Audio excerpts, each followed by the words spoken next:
To process the modern world, systems must ingest a chaotic influx of unstructured information.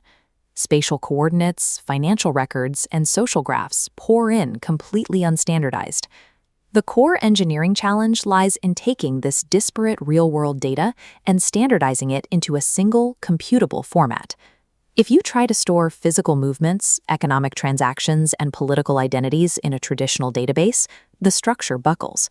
You inevitably create isolated data silos, or worse, suffer an ontological collapse where context is lost. A multi-agent system offers an alternative. Instead of merely storing flat data points, a multi-agent system attempts to actively model reality. To map reality without creating silos, we must build an epistemic substrate.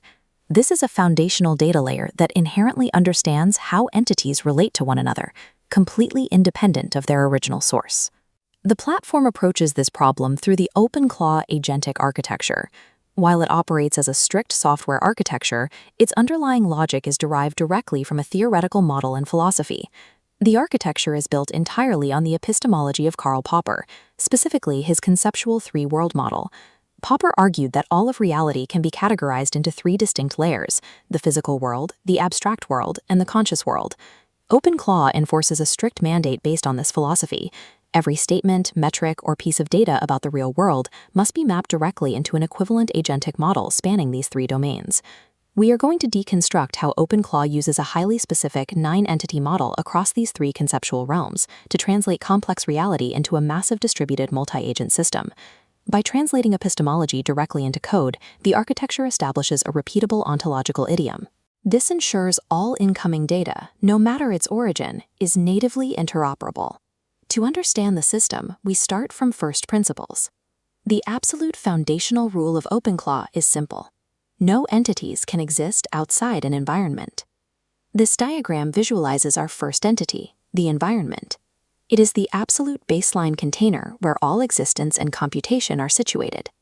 Inside this container, we find the occupants. The first are agents. These are active entities capable of sensing their surroundings, taking action, and interacting. We contrast these with objects. Objects are strictly passive entities. They cannot initiate behavior and are only capable of being acted upon by agents. These base entities can scale through composition. Individual agents can be clustered together into hierarchies to form what the system calls. To structure these clusters, the system assigns a role. A role acts as the logical glue, dictating precisely what a single agent does within its containing group agent. By establishing these rigid boundaries and enforcing strict classifications between active and passive entities, the architecture prevents unstructured data pollution before a single interaction even takes place. With the static definitions set, we must account for system behavior and examine how these entities affect one another. As shown in the schematic, when an agent manipulates a passive object, that specific unit of behavior is defined as an action. However, when agents communicate with other agents, they use a different mechanism. They exchange a message, which is the exclusive unit of interaction between active nodes. Every time one of these actions or messages occurs, the system logs it chronologically as an event. An event isn't solely triggered by interactions either. It is also recorded anytime an entity is newly situated in the environment or undergoes a change of state. This completes the model. Absolutely everything that happens within the OpenClaw system can be isolated and defined using only these 9 core entities. This closed-loop logic ensures that no matter how chaotic or complex a real-world interaction might be, it is strictly reduced to a mathematically predictable set of behaviors. But human reality is too nuanced for a single flat environment. Accurately mapping it requires isolated ontological layers. This model illustrates the implementation of Karl Popper's theory. We expand the grid vertically into the 3 realms. The bottom layer is the physical world. This realm captures spatial environments, material realities, and physical presence. The top layer is the conscious world. This represents the application layer, tracking generated content, social media graphs, and digital information. Acting as the bridge between them is the middle layer, the abstract world. Taking cues from the 3-sector model of economics, this abstract realm is further subdivided into political, commercial, and social subrealms. The critical architectural rule here is consistency. Every single one of these realms and their internal subrealms operates on the exact same 9-entity logic model we just built.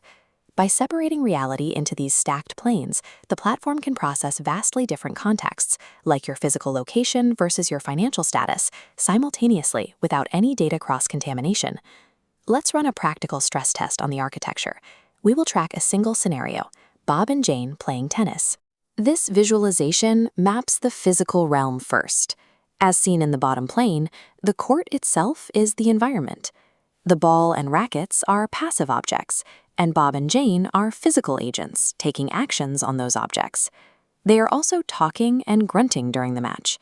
The system tracks these vocal interactions purely as messages passing between the two agents in the physical space. But Bob and Jane do not exist as single data monoliths. Simultaneously, they possess corresponding agent identities up in the abstract realm. Within the commercial subrealm, the system tracks them as commercial agents, linked to the vendor agent that sold them their rackets. In the political subrealm, they are recognized as political agents, identified and tethered by objects like their social security numbers. And in the social subrealm, they are social agents, functioning under the role of weekend partners, contained within a recreational group agent.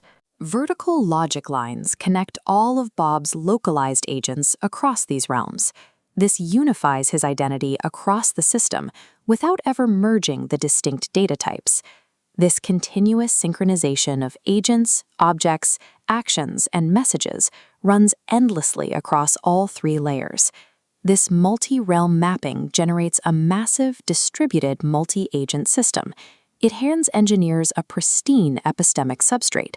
Whether the source data is a physical tennis swing or a commercial transaction, the underlying ontology remains perfectly standardized, deeply contextual, and eternally repeatable.